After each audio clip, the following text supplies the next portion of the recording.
Em cerimônia realizada no Palacete 10 de julho, foi empossado o Conselho Municipal de Patrimônio Histórico, Cultural, Ambiental e Arquitetônico de Pindamonhangaba. O Conselho, composto por membros do Poder Público e da sociedade civil, foi criado através do Decreto número 4.416, de 30 de novembro de 2007. O tempo de mandato da atual diretoria, que é presidida por Gustavo Tótero, é de 2 anos, podendo ser reconduzido por mais 2 anos com os mesmos membros. Karine Lacorte César, diretora de Patrimônio Histórico de Pindamonhangaba e integrante do Conselho, explicou detalhes sobre os trabalhos do grupo, que tem caráter consultivo. Acabou de ser empossado o Conselho Municipal do Patrimônio Histórico, Cultural, Ambiental e Arquitetônico de Pindamonhangaba. Esse conselho é um conselho consultivo, ou seja, dentro aí o universo de conselhos tem o conselho gestor, participativo, deliberativo. O consultivo, ele tem uma função de atender às demandas do executivo. Então ele tem uma função um pouco diferente de um conselho deliberativo, por exemplo, que tem que aprovar ou não. A função do conselho consultivo é outra. Então é uma parceria, e no caso aí entre o Departamento de Patrimônio Histórico, a Secretaria de Planejamento, onde o Conselho está alocado, e o Conselho de Patrimônio Histórico, Cultural, Ambiental e Arquitetônico. Como o próprio nome dele fala, ele versa sobre a história da cidade, o que também é o patrimônio cultural, o meio ambiente e arquitetônico, porque daí a gente pode passear através de tudo aquilo que é declarado como patrimônio cultural pela Lei Orgânica Municipal, nos seus artigos 6 e 215, como, por exemplo, arquitetônicos são os prédios que temos inseridos aí no nosso contexto urbano, os palacetes, as igrejas, a parte ambiental, o Parque do Trabiju, o bosque. A parte cultural, nós temos aí a cerâmica, os figureiros, o seu Zé Santeiro, que fez várias imagens pela cidade, pode ser considerado nesse sentido.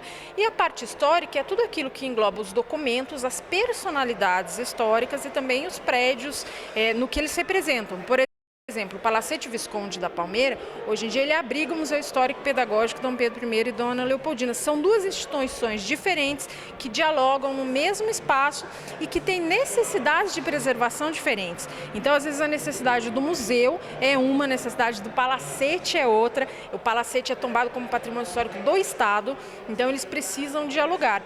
O Conselho é a ferramenta que vai ajudando nisso tudo.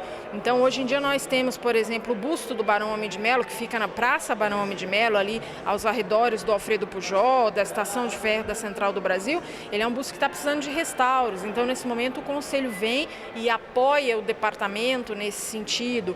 Então a prerrogativa do Conselho é atuar dentro daquilo que a Lei Orgânica prevê, inclusive na posse. Hoje nós tivemos um ato simbólico da entrega do pedido de tombamento através de um membro da sociedade civil da Centenária Fazenda Curuputuba. A gente fala como Centenária Fazenda Curuputuba, no ciclo do Cícero Prado, que transformou Pindamonhangaba numa cidade do café para uma cidade industrial, mas é uma fazenda que tem registros desde 1648, com Antônio Bicudo, avô do Antônio Bicudo Leme, que foi um dos fundadores da cidade, que era bandeirante. Então as histórias, elas parecem que são superficiais, aí com 100 anos a gente consegue chegar até 400 anos de história. Então o Conselho é parceiro do departamento nesse sentido. Você falando do Conselho, é formado por membros tanto do Poder Público quanto da sociedade civil, isso? Isso, o Conselho Consultivo, ele é um conselho paritário, então ele tem o mesmo número de membros da sociedade civil e do Poder Público. Os membros do Poder Público são de secretarias de áreas afins àquelas em que o Conselho atua, então tem membros aí do Departamento de Meio Ambiente, Departamento de Planejamento com Arquitetura, de Educação, e da sociedade civil, eles são eleitos por Assembleia. Então, do Poder Público, o próprio Poder Público, ou seja, o Executivo indica os seus membros das áreas afins, mas da sociedade civil é feito um processo de eleição, qualquer um pode se candidatar, o processo de eleição foi publicado, as pessoas compareceram, foi feita uma eleição, e daí da sociedade civil que nós temos membros muito interessantes aí. Nós temos um arquiteto que fez grandes restauros no estado de São Paulo, nós temos aí neto do Ataíde Marcondes, que é um historiador, então já é um membro que nasce com uma constituição muito técnica, o que é muito importante para um conselho desse tipo de execução. Qual será o tempo desse primeiro mandato? O conselho são 2 anos, podendo ser reconduzido por mais 2 anos com os atuais membros. Ele é um conselho que deve ser permanente. Não se sabe exatamente por que teve uma quebra, ele não deveria ter tido essa quebra.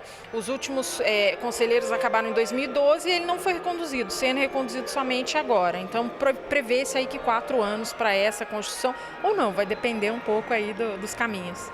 com o conselho agora empossado, que seria assim o primeiro, né, o primeiro ato do conselho, né? Qual é aquele meio, aquele produto histórico da cidade que está precisando, né, talvez de uma intervenção, de uma ajuda desse conselho?